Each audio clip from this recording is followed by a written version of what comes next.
Welcome back to the channel. Today I'm talking about just some user comments and some responses to my last video, really, that was all about whether or not martial arts could make you a better person, which was itself a bit of a response to a video that Let's Ask Shogo had put out, where he talked about whether or not he'd been sort of lying and some revelations I guess he'd had about his journey on the way. But anyway, in that video, I'll link that in the description, my video, the video that I respond to him in, I guess. But there were some comments that were left on there, but basically the gist of the video, his original video, I guess, just in case you're watching this for the first time, you haven't seen my last video, the gist of it was that he'd gone back on himself, obviously having said in the past about how martial arts can help to develop your character, in particular Budo, the study of Budo, right? And I'm not going to go into the details of why Budo does this, its mission statement and that kind of stuff. You can watch the other video if you want to get into that. But the point was that he's obviously said that sort of stuff in the past. I think maybe some people from combat sports background, maybe, I don't know, or people maybe who don't do martial arts, or maybe they just come at it from a more practical standpoint of combat, have maybe pulled him on it and it's caused him to reevaluate it. Also, he's been studying a lot of like Koryu and Kenjutsu that way, so maybe he's coming at it from more of a practical standpoint now. Anyway, he'd gone back on himself and he was like, yeah, I was lying, martial arts doesn't make you a better person. But it was very superficial, it was very like on the surface layer, talking about it in the most obvious sense, if that makes sense. And my response to that was very much about if you're taking the purpose as laid out by, in our case, the All Japan Kendo Federation, the purpose of Kendo, or the purpose of Iaido, etc., etc. If you're taking that seriously and including that in your training path, and you're setting out to hone yourself, to sharpen yourself into something more, not just on a technical level and a practical level in terms of how well you can strike people in Kendo, how many techniques can you do well, that kind of thing, can you win the Shiai? But what's your mental attitude? How do you interact with other people? How do you navigate day-to-day life? How do you navigate situations at work? How do you cope under pressure, the pressures of life, that kind of thing? When the pressure's on, do you kind of crack under it, or do you lash out at people? Maybe you do. That doesn't make you a bad person, but could you be better at it? Yeah.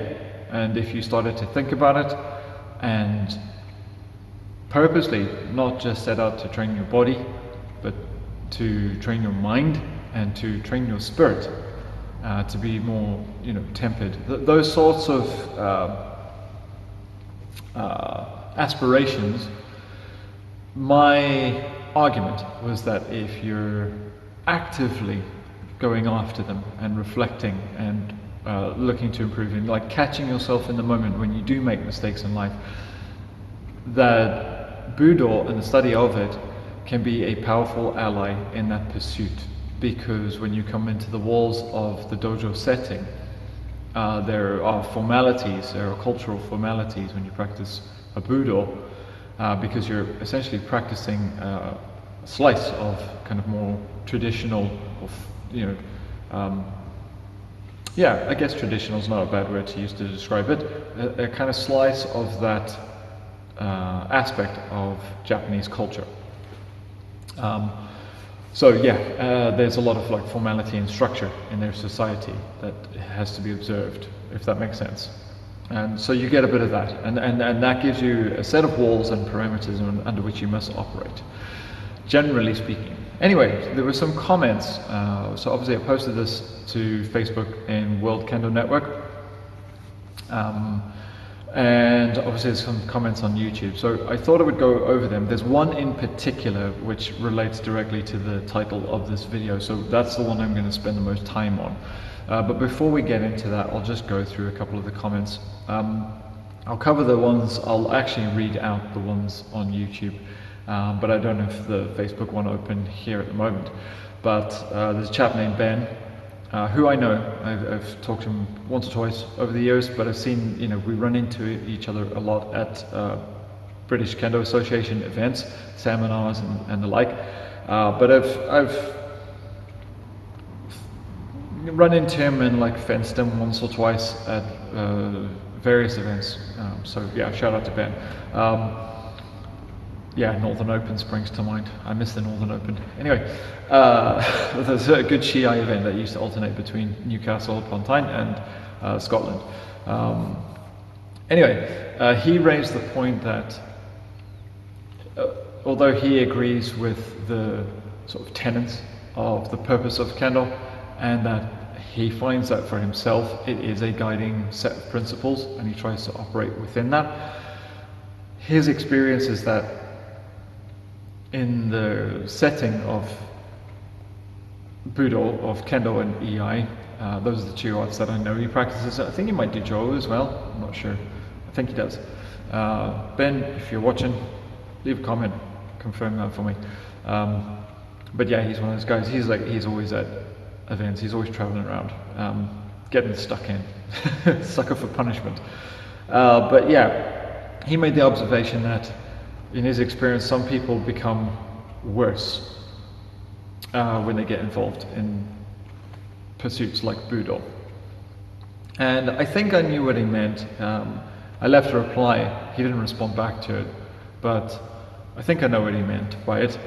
Sometimes what happens, and this has come up on other channels as well, I know Andy Fisher's talked a lot about this as well on the Kendo show, where you get this sort of political kind of infighting. And it could be at dojo level, it can be at association level. These kinds of things happen. People don't always agree with each other. Some people like to, I guess, leave their mark or their stamp, make an impact, I guess, on the direction of an organization or a club. And sometimes they can become very domineering or so single-minded in their pursuit to do so that it can cause a lot of negative fallout for other people who are involved. And I understand Ben's point in this. I'm not sure though that that is the martial art or its culture to blame for that. And that would be my response to that comment, which is, yes, I absolutely agree that does happen. That is a thing in martial arts, sadly, especially where you're closer to the epicenter of the running of said organization. Thankfully, I'm quite lucky. We have a really great chemistry in the leadership of our club, but that's not an issue. There's 4 people involved in the running of our club. Four people in the sort of central organizational thing of it in terms of like operationally, but like maybe 5 or 6 people in like the day-to-day running of it overall. But we all get along really, really well, and we all see very much eye to eye with the dojo leader and his overall his what he wants for the culture of the club, if that makes sense, which is that this should be a safe place for anybody to come and train for a start. There's no politics, you leave the politics at the door. Nobody's really got anything to prove here, everyone's just here to improve. I think that's probably it in a nutshell. And what we try to do is open up opportunities for those who wish to learn. I think that's it in a nutshell. And we keep it simple and it works.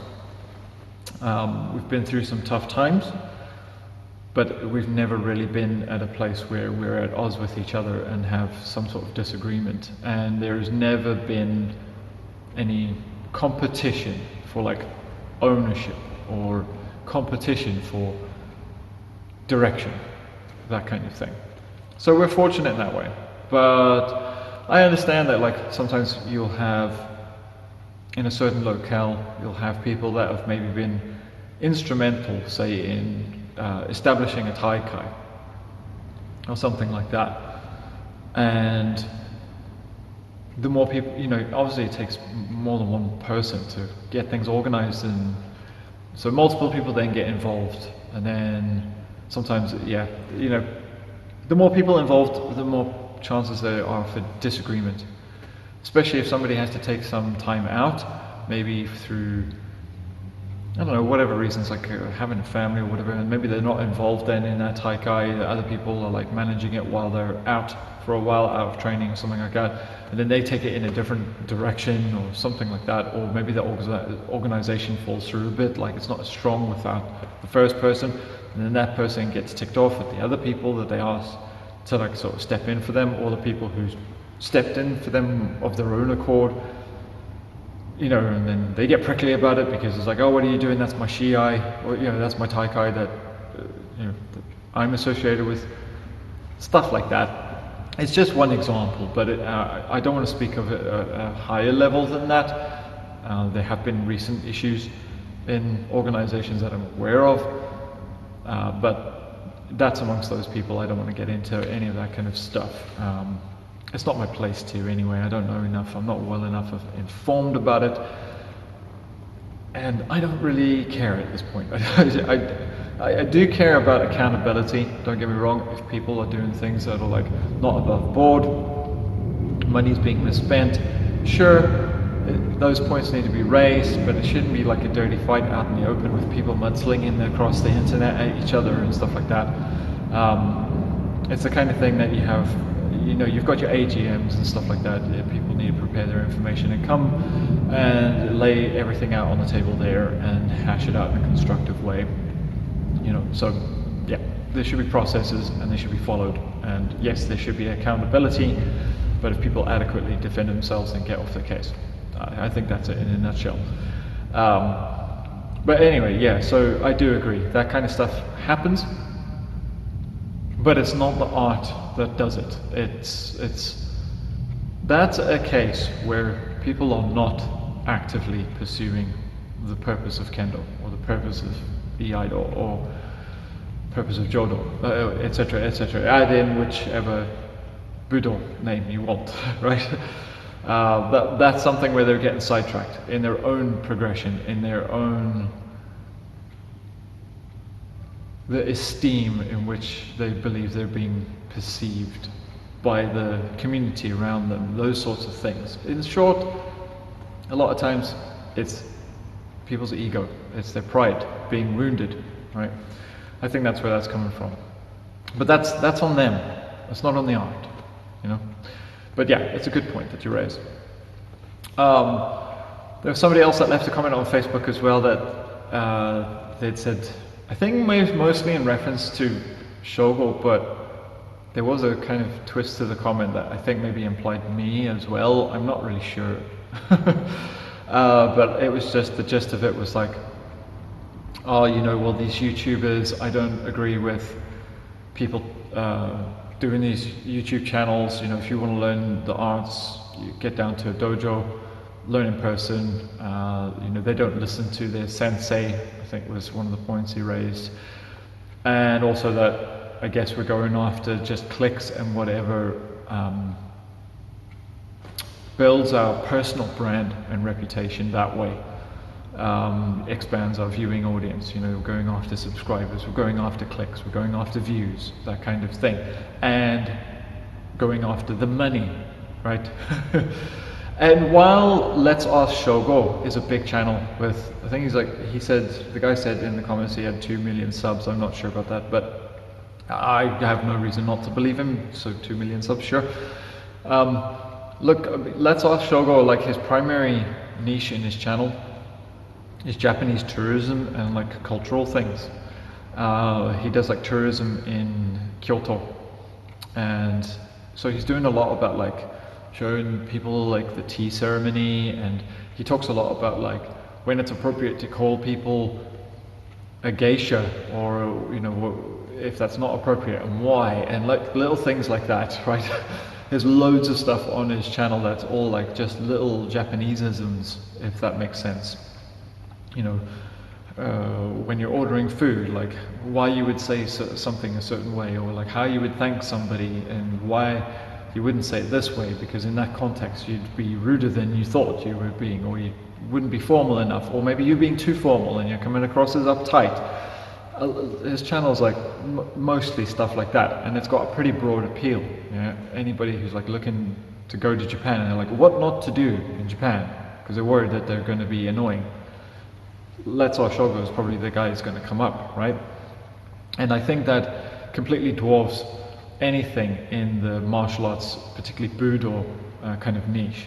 Although he does talk about Iaido and swords quite a lot. And then once people are on his channel and they see that he does stuff relating to swordsmanship, the Japanese sword is quite a dramatic looking piece of equipment, so there's probably a fair amount of people that will hang on and stay tuned for that. And equally there'll be a bunch of people who are like, I'm not really interested in martial arts swordsmanship, and they click off. But yeah, it's just one of those things. So yes, he does have a big subscriber base. I'm sure he earns well, and yeah, he's a well-established, long-running YouTuber in that sense. That doesn't mean that I think that everything he says carries a particularly high degree of weight in terms of the study of Budo or martial arts as a whole.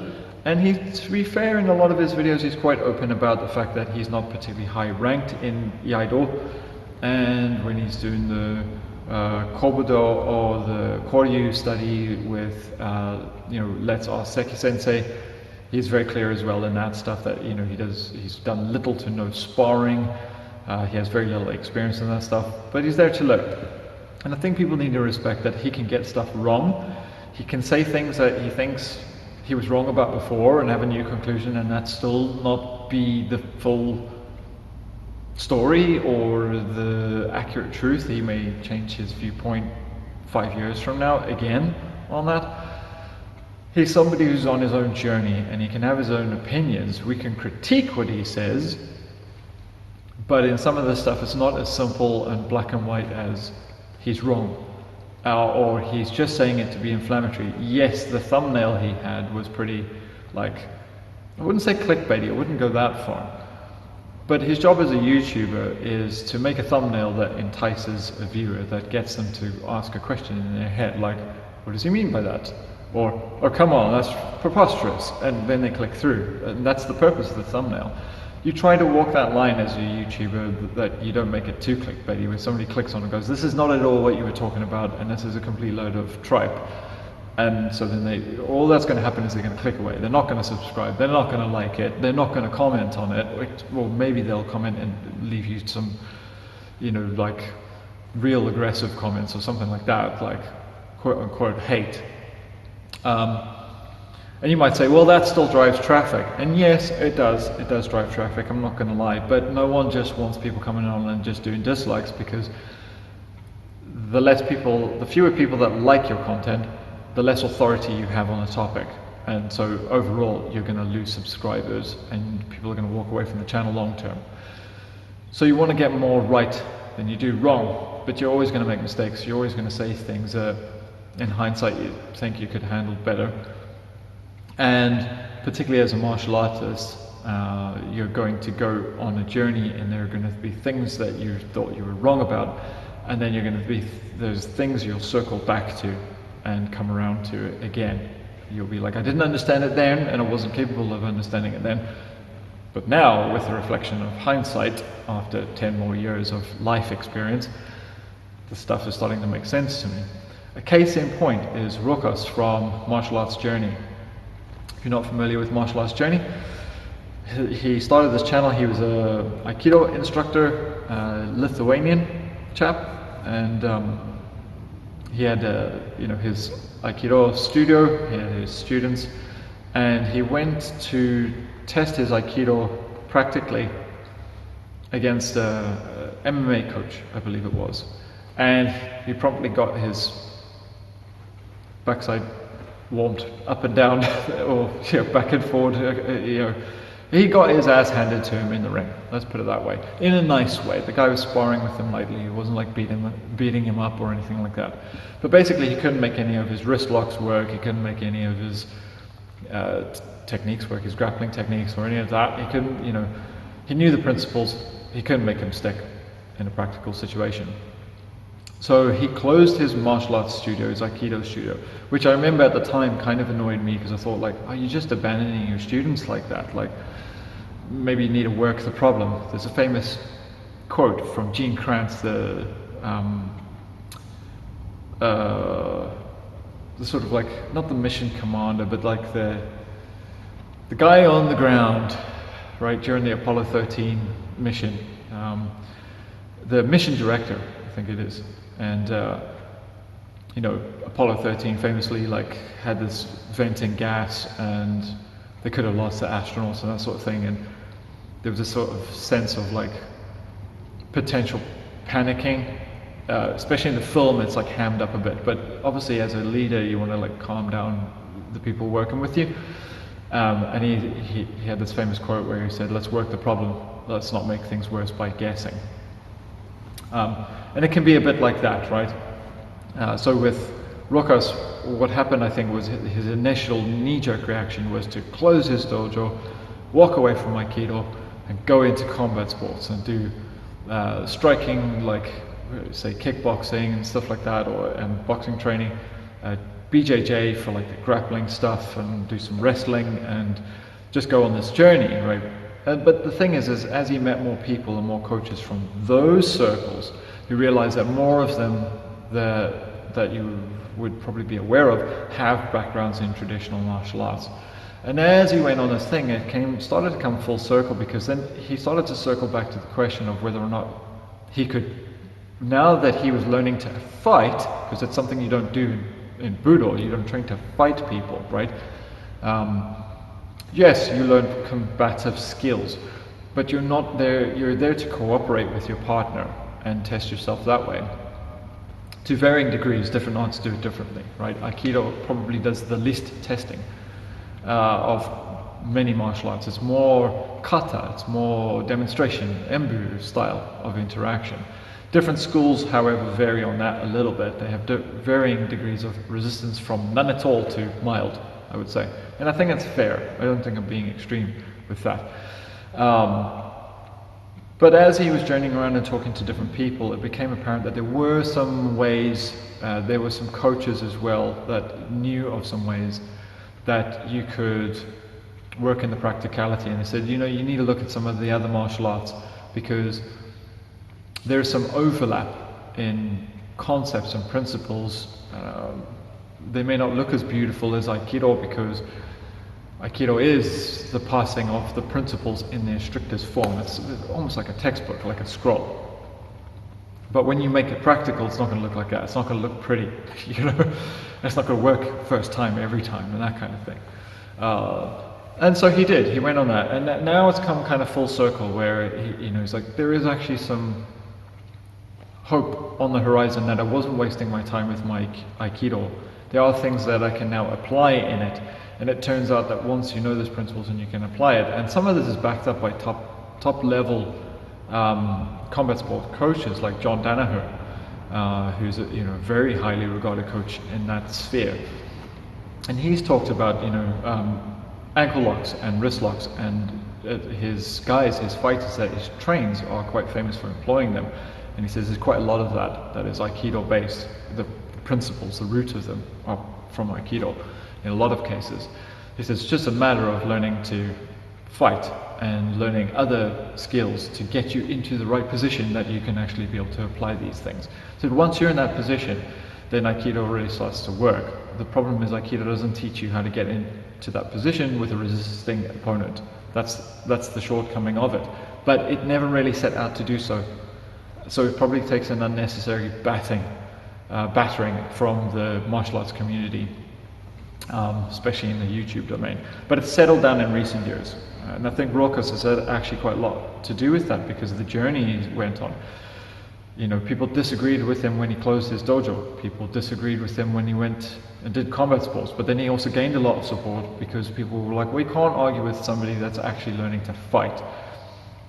So then he started winning favor with that community. But then when he circled back around and he talked about it with these high-level coaches that are from a combat sports background, then that started to open some of the combat sport casuals to the fact that some of the traditional martial arts, the quote-unquote traditional martial arts, there's maybe a bit more to them than they were prepared to acknowledge in the, in the beginning when he started off the investigation, let's say, his journey. So yeah, that's what I would say to that is, it's not always clickbait. Sometimes it's a matter of perspective at that time, and that's not set in stone. It's not like, here's a conclusion, the end. That's it. It's, here's what I think at the moment. That's very much what's going on YouTube. It's sharing in your journey. That's what YouTube is supposed to be. But yes, I give it to you that some people get a bit clickbaity and that kind of thing. Try not to do that. I try not to do that. I'm certainly not earning any money. I've only got 770 odd subscribers at time of posting this or filming this. I'm not earning a cent. I've been doing this for a few years now, on and off, and I don't earn anything from YouTube. But yeah, I'm sure Let's Ask Shogo does all right. Right, so let's get on to the YouTube comments, and then I'll wrap this up with the big one. Let's see. Okay, so from Alex Porter 982 says, coming up to Shodan in Iaido, I can only reflect that practice has made me stronger both physically and mentally. Zen meditation in my school, Mugai Ryo, has balanced my mind and brought a sense of calm and control in my day-to-day life. I feel I reflect more and appreciate others more since taking up the art. I care more about the important things in life. This is personal to my journey, but I feel that Buddha only opens the door. How you walk through that door is the question, and that is where the heart of the discipline lies. Thank you for your thoughts. You have wisdom beyond your years. Oh, well, thank you for that. I don't know how old you think I am, or younger you think I am. I'm 40 years old, to put it into context. But I've seen a few things. I've had some hardships, let's put it that way, particularly in my youth. I'll not go into them now because it's not the kind of thing I talk about on this channel. Maybe I will, if it's something you want to know about, if enough people ask me, I might go into it, because overcoming hardships, I suppose, is an important part of all this. But for the sake of this particular video, I'm definitely not going to go into it now. But yeah, I think that's probably the reason why that side of martial arts study matters to me. Probably the hardships, You learn that you could try to take the quicker road, the seemingly more easy road with a lot of things. It ends up being futile in the end. Usually life will call your bluff and expose your weaknesses. So it's probably better just to knuckle down and get stuck in and tackle the hard problem head on. And like I said, don't make things worse by guessing. Just work the problem, study it, and try to get better at it. Hi Champ 1 said, better way of life and society, better future. He's given the dumbed down view, I guess, on why he thinks Budo is valuable. But then he says, a white belt in martial arts, in brackets, fighter black belt, that's why you train. I think the arts speak for themselves. Now, I wasn't sure what he meant by this. It's a little bit like, I think there's maybe a language barrier thing here. I'm not sure if he's native English or not. Anyway, I don't want to assume that. It could be he's just sort of bullet pointing.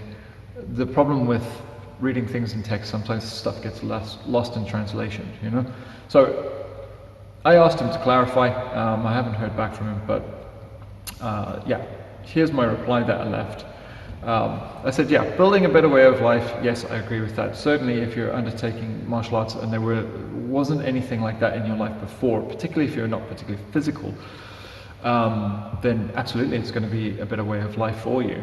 Even though just the physical level is, it's going to help you improve your health, your mobility, all those kinds of things. And then if you get into the more sort of deeper levels of it, then happy days. If you're starting to focus on yourself as a person, how you interact with the world. A better society? Yeah, I suppose so.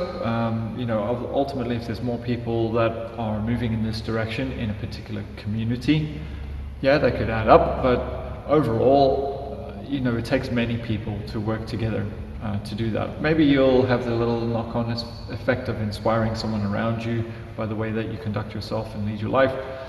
Yeah, sure, I'll give it to you. It's a fair point. I guess you'd be doing your part, and that would be better than you not doing your part. So yeah, okay. The white belt versus black belt thing, I wasn't sure what he meant by this. If you're just talking about the nature of you're going there to engage with the more experienced people and have that example to bounce off of and aspire to and level up to, then yeah, sure. Although, we obviously don't use belts in Kendo or Iaido. There is this perception that the black belt means something more than it does. A lot of people hear black belt, casuals, and assume it's a very high rank. And oftentimes black belt means you're ready to start in an art, at the level of which varies from art to art. There's some arts where it is pretty hard to get a black belt, right? And let's be clear about it, black belt is usually you get the Dan rank, right? But in some arts, getting a Dan rank is not particularly hard. But the level change to that jump up to where you're competent, I guess, with the physical basics of the art, that can happen at a slightly later point. It's probably roughly the same amount of years of study in each art, but the sort of rank at which you run into that is a bit different. Anyway, the point was that the black belt, I don't think should symbolize the highest level or expertise necessarily. That's one thing. And then the other thing is he refers to it as fighting, and I don't think that's what it is. It's mutual study.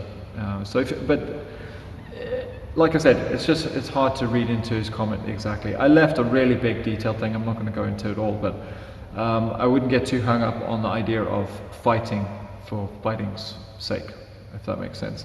Depends on the art, though. Like you said, you're quite right with that. Each art speaks for itself in that regard. So if you're doing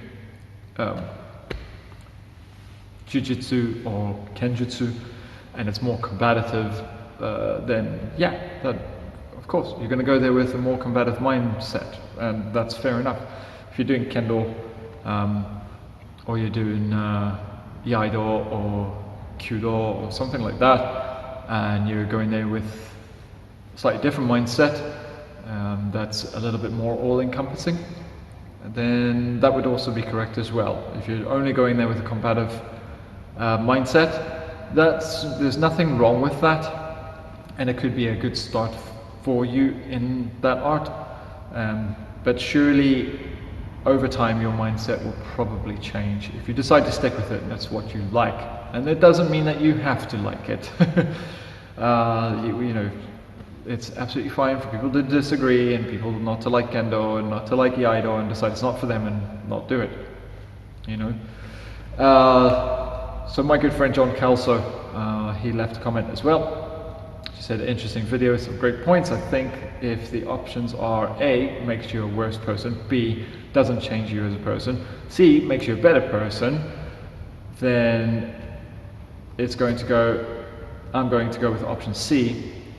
Put too much time and effort into it for it to be either A or B. But as you say, you have to make the choice. And that's the key point that he makes at the end there is, you have to make the choice to want to forge yourself into what you believe is a better version of you than you were yesterday. So that's why I responded with, I think there's a D in there as well. And this is something to acknowledge, there is a D. You may be the kind of person that has no intention of doing so. You never had any intention of doing so. You're involved in something and you enjoy doing it. It's something we don't talk about a lot in these circles, but if you follow a channel called McDojo Life, and if you don't, I suggest you do. It's first off funny. It's really funny because it's kind of exposing frauds, no contact knockouts and that kind of stuff. That's a lot of it. Is we will have a laugh at that, like the sort of chi masters and that kind of thing. But one of the other things he talks about is, he does quite a lot of exposing of people that are abusing their positions in dojos. Sometimes we were talking like sexual assault level. There was a case where, a young 7-year-old kid got like beat up so hard that, I think he got like a bleed on the brain or something like that, died from it.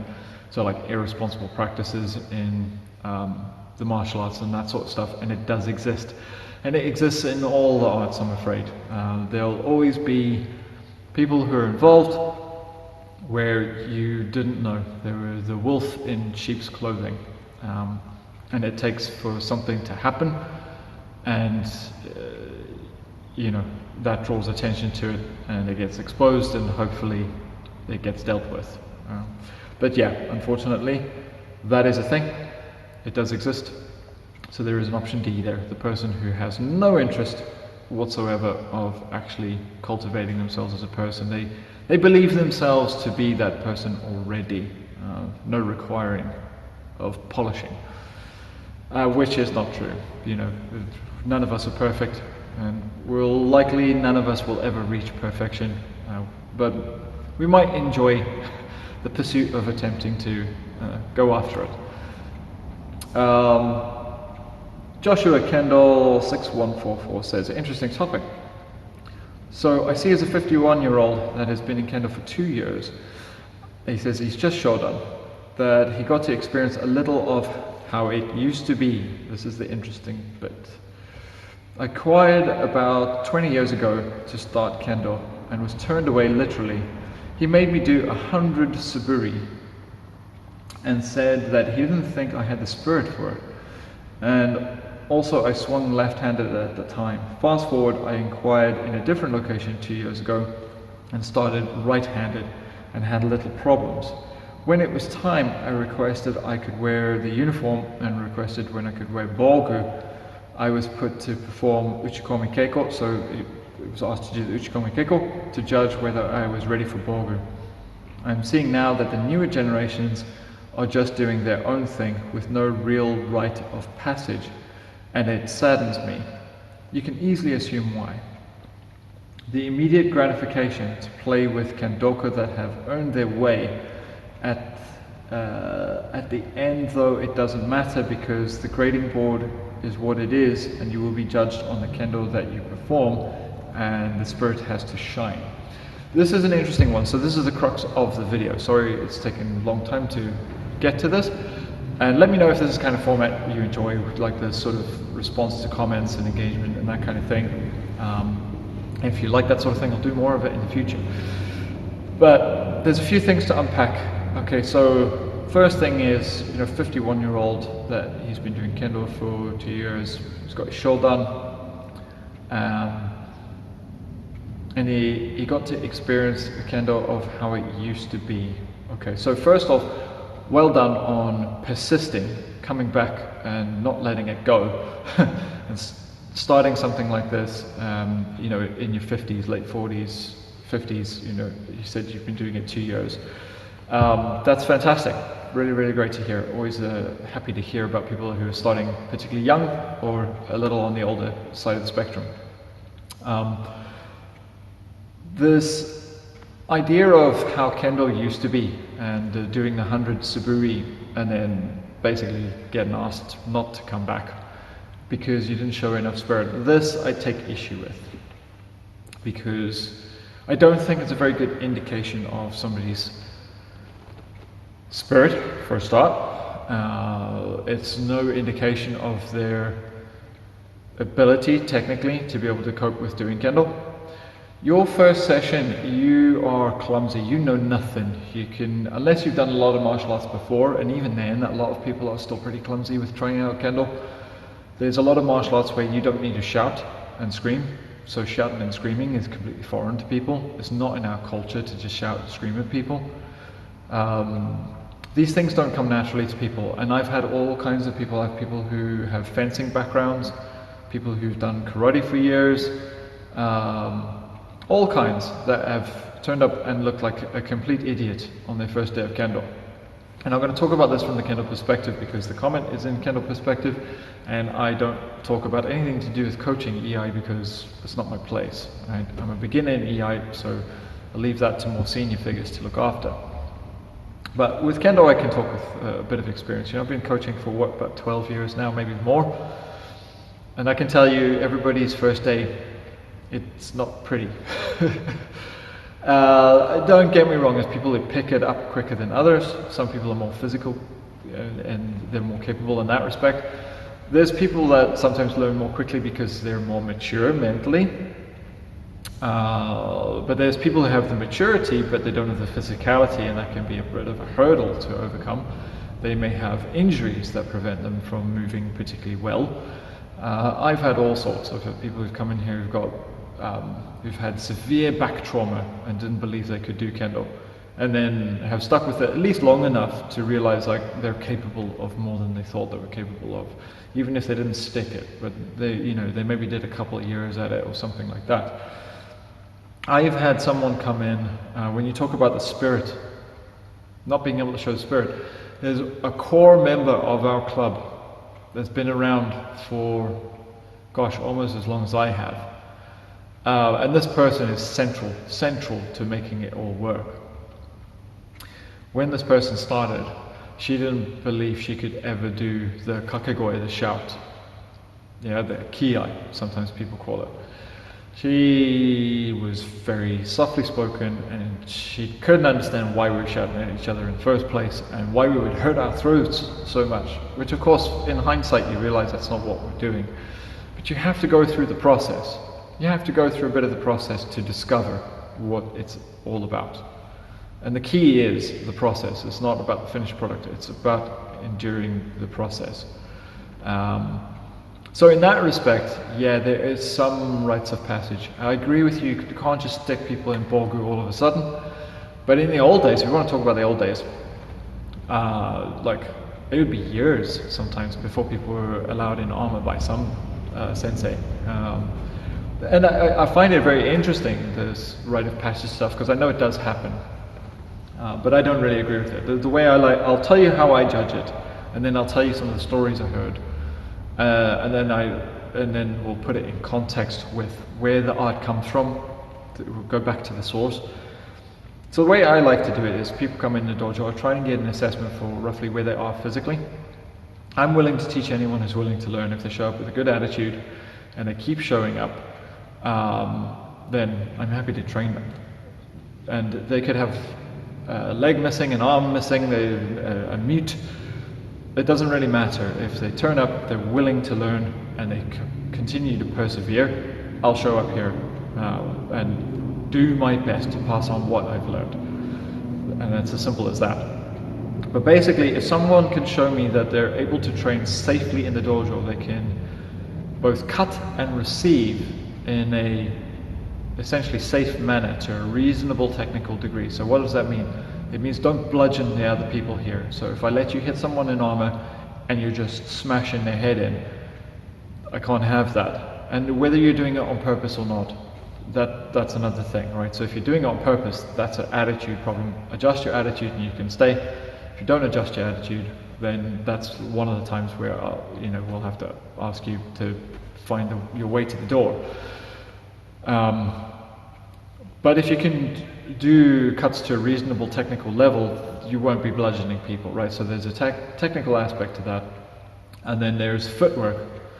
If the footwork reaches a satisfactory level where they're not clumsy in the dojo, and they're able to keep up with other people in armor, in terms of like receiving as motodachi, for the most part, and you don't have to be able to do everything. I mean, I can't ask somebody who's fourth cue to do the oikomi keiko for the, yondan or sandan, and they'll just be able to keep up like straight away.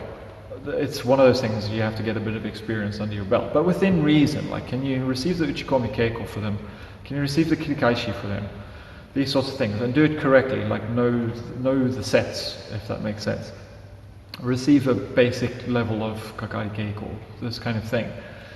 Or maybe not the kakari keiko, to be honest. That's more for once you're in bogu. But certainly the uchikomi keiko, can you basically receive that like on a shinai and move well enough to do that? Can you receive the kirikaishi on the shinai? You can conduct yourself safely in the dojo. You're aware of the room and the other people in it. You don't crash into them. You don't turn around the wrong way. So when you do your footwork and you cut men, you go through. Which way do you turn? Do you turn left or right? Do you turn with your shinai and chudan? That's a safety risk, right? So those are the sorts of boxes I'm looking to tick, and usually I'm looking for some semblance that they're starting to get control, it's starting to get the hang of, or show signs that they're starting to get stuck into doing fumikomi. The reason is because once you put a men on, most people's fumikomi takes a real knock. It goes backwards pretty sharply. Anyway, once those boxes are ticked, then I'm usually happy to start putting bits on them. We'll start with just a tare. Then the tare in the door, they'll get hit with the door and realize like it makes a loud sound, but it doesn't hurt at all. But they might also realize that when someone misses, it stings a bit, but you'll live. That's a good experience to have before you get anywhere near putting on the men. And then you get the kote on, because the kote is like the workhorse. You get hit on the kote and it's sore and it can get bruised, and you've got to learn to receive with the flat rather than the top, at least for kihon. These sorts of things, but again, it's one of those things where it's probably the worst one because it could hurt for like a few days. Like if people, the same person's hit you on the same place 200 times, That's happened to me with a hachidan, by the way, where it's bang, bang, bang, exactly the same spot for kihon, and I was very grateful. 200 opportunities to receive the kote from sensei, and he was very accurate. So yeah, anyway, dealing with that, and then you eventually strike on the men, and if you've gone through again that process, then you're probably going to be quite resilient once you get put in the men, because the men is where it gets your senses, some of them get cut off a bit. It's again, you're going to get the odd pop that's maybe going to make your ears ring and stuff like that. And to be honest, you're going to have a lot of attrition once you get to that point. There's going to be a lot of people that flake out and go, this isn't for me. Maybe they just don't like the smell of the armor. Once you're inside the men, you got to deal with, body sweat and all of that kind of stuff.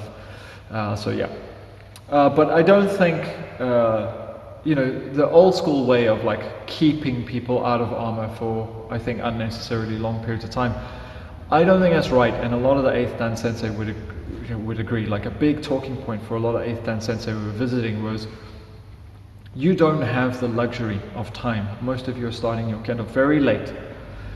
You can't do it like exactly verbatim like it is in Japan now, or like it may have been, say, in pre-war kendo, like completely, different in a lot of those regards. And even just maybe in like post-war kendo, like for a couple of decades, because they would have been under the pre-war kendo teachers. Yes, there's a lot of things you might want to carry over in terms of like the spirit, the motivation, or maybe the way you want to run your club is maybe a very competitive club. You want to do a lot of shiai, and you want to be like tough as nails and really well physically conditioned and all those kinds of things. But does that mean that you should turn away members who aren't prepared to go to that level or are not physically capable, but could still have the benefit of kendo in their lives? I'm not sure I agree with that. I don't think that's right. I think you can have people that are in there that are maybe going to be slightly slower burners. That doesn't matter as long as they're getting the benefit from kendo. That's the main point. Do they come and they get the benefit? And as long as they don't hinder other people's training, I'm okay with that, right? So I think this idea of you turn up and you get asked to do 100 suburi and it looks like rubbish, so you get kicked out the door. To me, that's gatekeeping, and I don't think that's has a place in the martial arts community, especially in the West, where you could have turned away someone really great for your club, right? You could have lost a gem, right? Because you gave them the wrong impression. This is something that only certain people can do. That's not right. This is something that almost anyone can do if they want to do it. That's the truth. That's the takeaway from Budo, right? And just to put that in context is, you know, because people often talk about, you know, referencing, you know, Japan. And yeah, with pre-war Kendo, there's a bit more of a closer tie to combat, right? Obviously with World War II and being much closer to Kenjutsu in that sense. But Kendo does have a purpose now in the modern era. And you have to realize this is something that kids, little kids who are 4 years old do. And when they start, they don't know what they're doing either, right? And there's also people who are older who start Kendo in Japan, albeit fewer in relation, who don't know what they're doing either, and they're just like us, you know? And if they turn up and they want to train and they do their best and they're like, you know, good people to have there in whatever, you know, local club or whatever it is, they're allowed in to train, you know? So yeah, I don't know. I think people need to check those biases a little bit. But that being said, there are some rites of passage I think that are viable things. For instance, like when do you put people in armor? Maybe if you've got like a dojo squad that you typically send away, you may have that in tiers, and you know, like beginner level, higher level, and what does it take to get onto those teams? Sure, I'll give you that. But generally, I don't agree. Don't gatekeep in Kendo. Yeah. Last one is from Andy Watson, Kyoshi Nanadan, who just said, brilliantly expressed and well thought out. Would be nice if this became more common understanding in the Budo world. Domo arigatou gozaimasu. Thank you very much, Sensei. That is very kind words from someone of your standing. And I look forward to seeing you at the next seminar that I happen to attend, or grading event, or Taikai, whatever it may be. Always enjoy getting a catch up. So yeah, thanks very much and appreciate you stopping by the channel as always. Right guys, that's where I'm going to park it for today. Until next time, take care and bye bye.